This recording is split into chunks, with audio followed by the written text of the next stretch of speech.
In this video, let's talk about how to use Chase Slate Edge card fee benefits. Now, in order to get the benefits of this card, you can do it by maintaining a on-time monthly payment to automatically trigger the interest rate reductions as well as the credit limit increases. So you'll be able to secure a automatic 2% APR reduction. Each year you'll be able to lower your interest rate until it reaches a prime rate plus, as well as you'll be able to fast track an automatic credit limit review.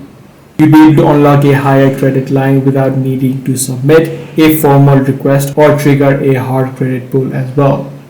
So what you need to do in this situation is spend at least $500 on purchases within the first 6 months of your account opening and ensure all 6 minimum monthly payments are paid on time. These are some of the requirements that you need to make in order to use the Slate Edge card benefits. If this video was helpful to you, be sure to subscribe. I'm going to see you in the next one.